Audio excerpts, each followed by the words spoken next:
Bonsoir à tous. Dans cette nouvelle vidéo, le Paris Saint-Germain a plusieurs priorités dans plusieurs postes différents lors de ce mercato estival 2025. Le PSG souhaite recruter un véritable finisseur capable d'apporter une présence physique, de convertir les occasions et de faire la différence dans les grands rendez-vous.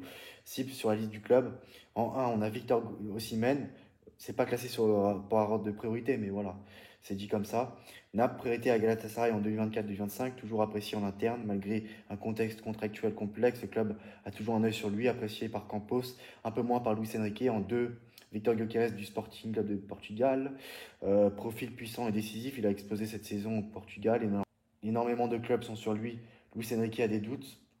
3, Alexander Isaac de Newcastle, technique et rapide et intelligent. Il m'a convaincu par sa régularité en Première Ligue. En 4, Benjamin Sesko de RB Leipzig. Jeune attaquant prometteur, Paris suit de près son évolution. En 5, Matteo Retegui de Atalanta Bergame, qui fait partie des meilleurs buteurs de Serie A, voire le meilleur buteur de Serie A, si je dis pas de conneries. International italien à finition clinique, suivi comme solution alternative. Paris était dessus l'année dernière, mais jouant à l'époque en Argentine, Paris n'a pas osé aller plus loin dans les négociations au poste de mercato au dernier. Ailier droit, le PSG cherche un ailier créatif capable de provoquer, de marquer, de combiner avec les milieux offensifs et attaquants. Cible suivi, on reviendra sur ça dans une nouvelle vidéo. Mais il y a pas mal de joueurs sur cette liste-là. Mais c'est vrai que le PSG a besoin d'un buteur. Et si tu n'arrives pas à recruter de buteur, il faut absolument recruter un ailier. Je pense surtout à un ailier droit, style Rodrigo. Pourquoi pas recruter d'autres joueurs offensifs comme Magnès Akiouche et Ren Cherki, même si je reviendrai sur ça sur ma prochaine vidéo. Et, euh, et voilà, donc c'est important pour le PSG de recruter. Alors sur l'aile gauche, tu as Barcola, tu as Kvaratskhelia, donc ça tu as suffisamment de joueurs dans ce secteur-là. Mais il faut vraiment que le PSG recrute soit au poste de numéro 9, soit au poste de d'ailier. À mon avis, un attaquant suffira. Et voilà, c'est vraiment en défense, c'est très important. À latéral gauche, à latéral droit, voilà, pour faire opposer Hakimi, Mendes. Et un des deux défenseurs centraux, voilà, surtout des défenseurs centrales droits. Voilà, donc c'est ça au milieu de terrain, un joueur au milieu de terrain. Et puis voilà, pas besoin de recruter non plus beaucoup de joueurs. Mais tu vas pas non plus recruter seulement deux joueurs, quoi. Il faut un juste milieu. Il faut quand même recruter. C'est très important. Il ne faut pas faire cette erreur-là.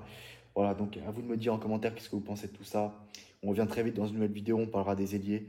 À très vite. Ciao. Bonsoir à tous. Dans cette nouvelle vidéo, on va continuer de parler des attaquants que veut recruter le PSG dans les différents secteurs. On a parlé des buteurs précédemment. Là, on va parler des ailiers. Alors, ce sera le poste d'ailier droit. Ce sera pour le poste d'ailier droit. Donc voilà, ailier gauche, c'est bon. T'as Kvaratskhelia, t'as Bradley Barcola. Donc voilà. Alors, le PSG cherche un ailier créatif capable de provoquer, de marquer et de combiner avec les milieux offensifs et attaquants. C'est en cible suivie, il y a Magnès Akiouche de l'AS Monaco, profil offensif élégant formé en France à fort potentiel de progression. Le joueur a envie de venir au PSG en tout cas. Magnès Sakiouche en 1. En 2, Johan Bakayoko du PSV Eindhoven.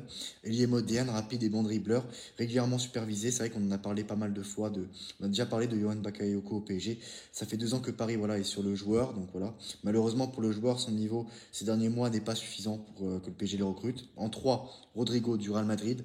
En cas de réorganisation à Madrid, Paris resterait attentif à sa situation. Toutefois, le club ne se fait pas trop d'illusions, le joueur est cher, et le club ne veut pas tout bouleverser pour un joueur. En 4, Dylan Bakwa de RC Strasbourg, très bon dribbleur, jeune et percutant, piste complètement dans une logique de rotation. Le joueur a été très bon avec Strasbourg cette saison. En 5, Mohamed Kudus de West Ham, polyvalent, créatif et puissant, il peut évoluer à droite ou en soutien. En 6, Rodrigo Mora de Porto, formé au sein de la célèbre académie portugaise. Mora a gravi les échelons rapidement, impressionnant les recruteurs et le staff technique. Par sa régularité et sa détermination, doté d'un pied droit soyeux, il excelle dans les débordements et les centres millimétrés tout en n'hésitant pas à repiquer dans l'axe pour frapper au but. Paris veut profiter de la bonne relation avec Porto pour le faire venir. Donc voilà pour les pistes en poste dédié droit. Donc voilà, donc le PSG, le mercato du PSG risque d'être animé cet été, comme je l'ai dit à plusieurs reprises. Donc voilà pour les informations. On viendra bien vers vous dans les prochains jours pour parler d'autres informations mercato. En attendant la finale des champions du PSG samedi contre Inter Milan. Donc voilà, n'hésitez pas à donner vos avis en commentaire, qu'est-ce que vous pensez de tout ça. Voilà, donc à très bientôt dans une nouvelle vidéo. Ciao.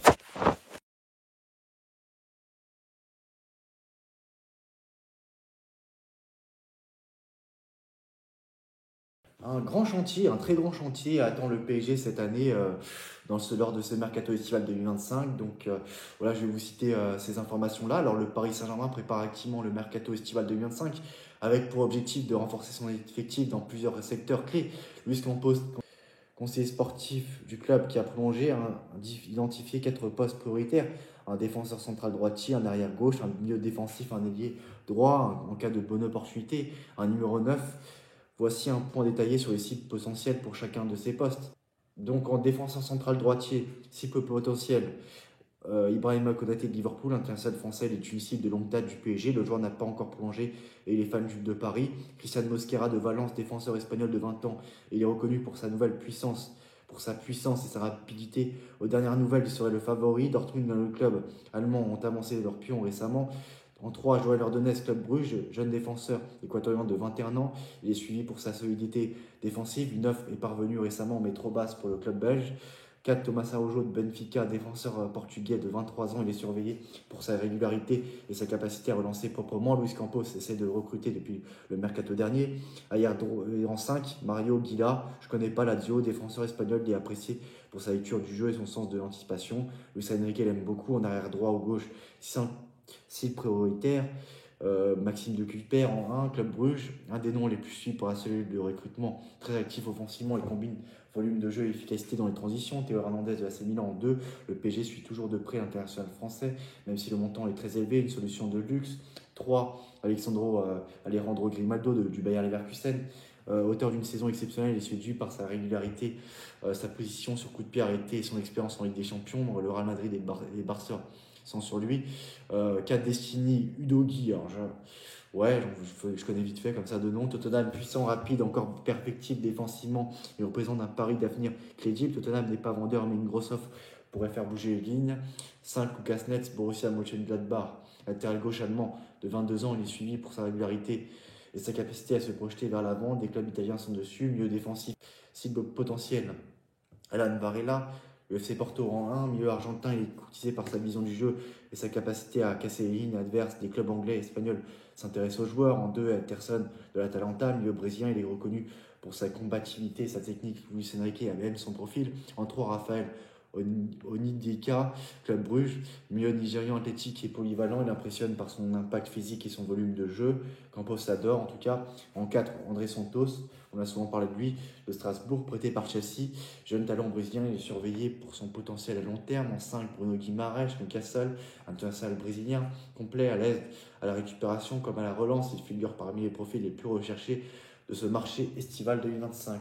Donc pas mal de noms en perspective, donc voilà, donc à voir ce qui va se passer, mais c'est vrai que ça va bouger de tous les côtés pour moi. En plus, c'est vrai qu'en matière de vente, j'ai souvent parlé de Marco Asensio, de Randal Colomwani, de Canguigny, de Milan Skriniar, etc., etc. Mais il ne faut pas oublier qu'il y a Carlos Soler qui est prêté à West Ham, qui va revenir de son prêt. Il y a aussi Nourdi Moukielé qui est prêté au Borussia Mönchengladbach, au Bayer Leverkusen qui va revenir de son prêt. Il y a aussi le Brésilien Gabriel Moscardo de Reims, donc à voir ce qui va se passer, que va devenir ces joueurs-là. Donc c'est vrai qu'on n'a pas très peu parlé d'eux. Donc à voir ce qui va se passer maintenant. Gonçalo Ramos qui peut quitter le club.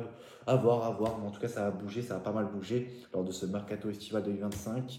Il y a aussi la Coupe du Monde des clubs, donc été riche pour le PSG. Voilà, donc à vous de me dire en commentaire tout ça. Et on se retrouve très prochainement pour une nouvelle vidéo. À très bientôt. Ciao.